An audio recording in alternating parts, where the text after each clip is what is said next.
process of accountability actually look like? If we are to seek the answers to the many unknown questions, or the many outstanding questions about Jeffrey Epstein, what does this process look like? Where do you even start? If we look at our government through a lens of reality, meaning we don't expect there to be that whodunit written inside the FBI waiting for us all wrapped neatly in a gift bag, how do we find out this information if it's been hidden or destroyed? And I would like to present to you today some steps that can be taken to start collecting answers to some of these questions. And the first thing is Ghislaine Maxwell, who served as Jeffrey Epstein's madam in his sex trafficking crime syndicate.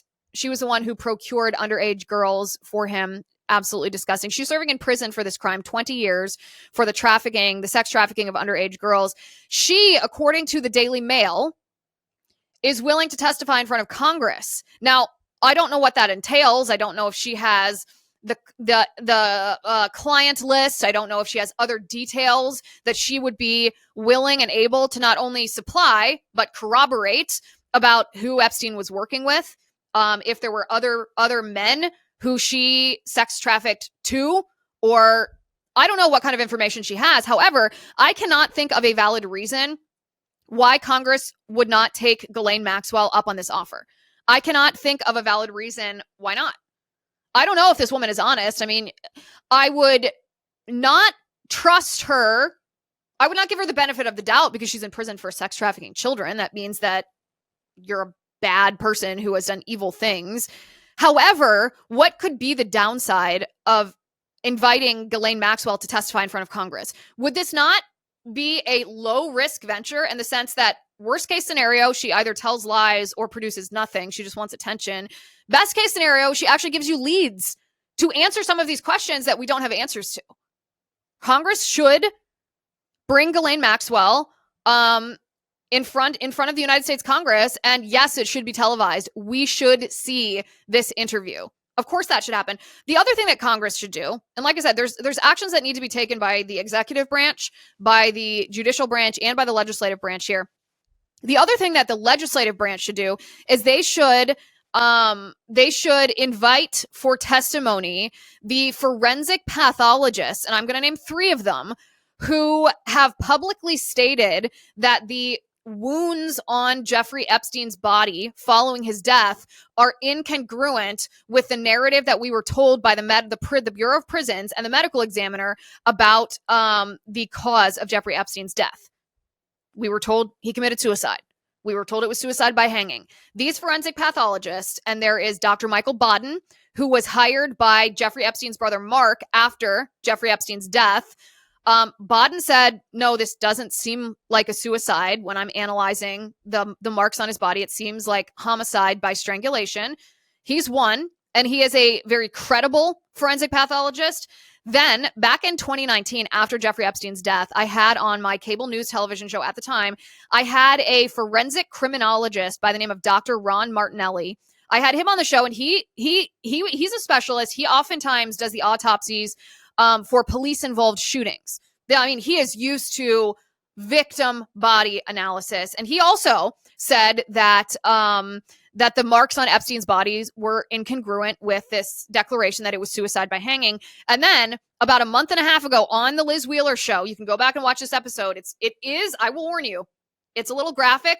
It's kind of grisly, but it's also fascinating. Chris Martenson, who is a PhD in pathology and toxicology, analyzed for us on this show. He brought up the pictures of Epstein's body and he analyzed mark by mark what it means. When you look at a body like that, what it would look like if it were suicide by hanging, what it would look like if it's not suicide by hanging, if it's homicide by strangulation.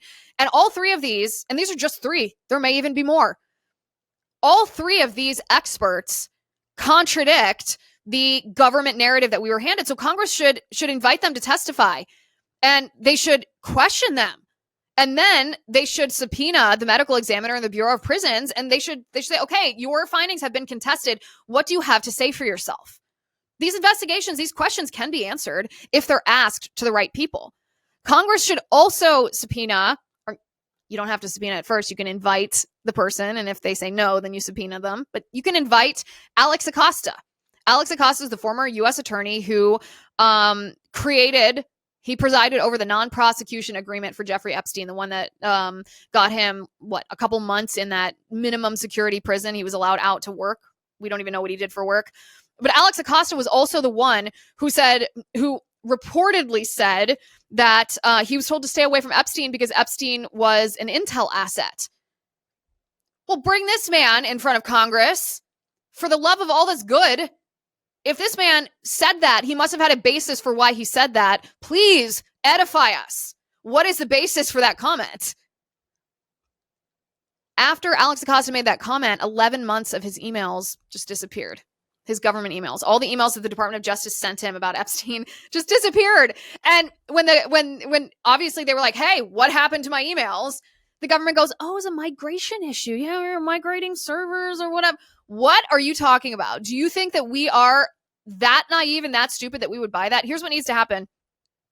President Trump needs to make peace with Elon Musk, because Elon Musk needs to come in with the forensic tools, all of his Doge bros, and they need to do a forensic analysis and find out what actually happened to Alex Acosta's emails, because something tells me that Elon Musk and his Doge bros would be able to find the trail. Because when you delete something, it's not usually actually fully deleted. You can go and hunt it down if you have the technological know-how. And Elon Musk and his Doge bros have that know-how. Let's find out what happened to Alex Acosta's emails, because something tells me it's not a migration issue. It wasn't just, they got dropped on the side of the road as we were moving one email server to another. No, absolutely not. I do not buy that. The other person that Congress should call before them is William Burns. Who is William Burns?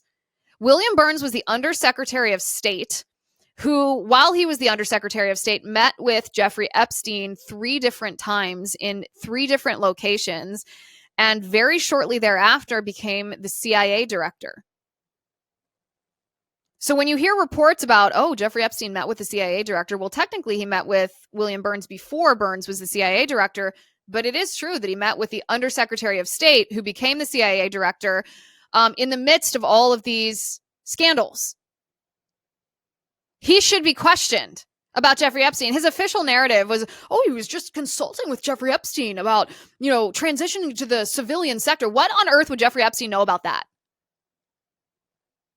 No, something doesn't ring true there. And if something doesn't ring true, that person who said the thing that doesn't ring true should be hauled in front of Congress and questioned about it. Again, there are many different things that can be done in order to facilitate the process of accountability. It's not just go into the FBI and turn over every banker's box and open every filing cabinet looking for this answer. John Solomon, by the way, reporter John Solomon says there are actually several documents that, of course, don't relate to child sexual abuse material, that, of course, don't relate to underage victims, that Pam Bondi, the Attorney General of the United States, has in her authority, or has the authority to release. This is what he said over the weekend. Take a look at this. John, I started the podcast earlier today with a phone call from somebody who I think really expressed what a lot of us are feeling about the Pam Bondi debacle here on Epstein. And he said, look, there's nothing more important than crimes against children. And all of our guts are saying there's something really wrong here. And now we're being told to shut up and sit down. And we're being told this without giving us, as he said, help me believe. I want to believe. Help me believe. What is your take on the Epstein thing and why is it just Pam Bondi that has bungled this thing, or what is it? Listen, the FBI turned over everything it has. There's no doubt about that. I've done reporting on that. Right. I think Pam Bondi simply raised the expectation of this, maybe to have a Fox News moment or just to have one of those sort of excitement moments, and wasn't well prepared, and so overstated what was there, and then they've been rolling backwards ever since. Now, I think there are 2 places that President Trump, Pam Bondi, and the American public could benefit by focusing on. we focused on what the FBI got, but probably the most interesting evidence is still under seal in the grand jury in the Southern District of New York. Every time you see someone talking about this, those documents aren't mentioned. I think that's what people like the lawyers for Epstein were talking about. Alan Dershowitz was talking about this the other day. I think that you look at the grand juries, and there are two grand juries. There's one in the state of Florida, and then there's one in Southern District of New York. The state of Florida is out of Pam Bondi's control now, though it would have been under control back then. Get that information out. Get the information at the Southern District of New York, create a Vaughan index of all the documents, let the people see what's been released, what's not being released, and the reason it isn't being released. You'd have a moment of transparency that would reboot the confidence of the American people to trust going forward. The second place to look is that it is clear that Jeffrey Epstein had some interactions with United States intelligence. I do not believe he was an asset. He wasn't a knock. He wasn't a controlled source for the CIA, but at various times he would have had interactions with the CIA and the people around the CIA. By Jeffrey Epstein's own admission in an interview he did several years ago before his death, he admitted that he was working with a Saudi Arabian businessman named Khashoggi back in the 1980s when Khashoggi was the main man for the Iran-Contra transactions between the Reagan administration, Iran, and the Contra rebels. It's impossible that Jeffrey Epstein, with that level of relationship, didn't run into the CIA and most likely ran into the CIA, again, a few times. And my sources tell me there's a few other interactions. Let's get that out, too. He's dead. There's no reason to hide this information. So Florida grand jury, Southern District, New York grand jury unsealed, and whatever the CIA has on Epstein, I think that would give a great accountability. It would get Pam Bondi, Donald Trump, and the FBI focused on other bigger things than this. I don't think there's going to be a lot of surprises, but the lack of trust that they've created can be easily fixed with that. Isn't that interesting? So that was John Solomon from Just the News talking to our very own Glenn Beck. There are documents that can be released. Pam Bondi has the authority as Attorney General to release them. Well, there's a start. Now, the judicial aspect of this that I mentioned, I said that there was things that the executive branch can do. That's the things that Pam Bondi can do, which include releasing these documents and keeping her mouth shut on Fox News. There are things that the legislative branch can do. Congress can exercise their oversight capacity. They can bring before Congress Ghislaine Maxwell and the forensic pathologists and Alex Acosta and William Burns. There is also something that can be done by or with the judicial branch. Alan Dershowitz, who claims he was falsely accused of being associated with Epstein's crimes. He was at one point Epstein's lawyer. He denies any association with Epstein's crimes, and he has vindicated himself with evidence of this claim.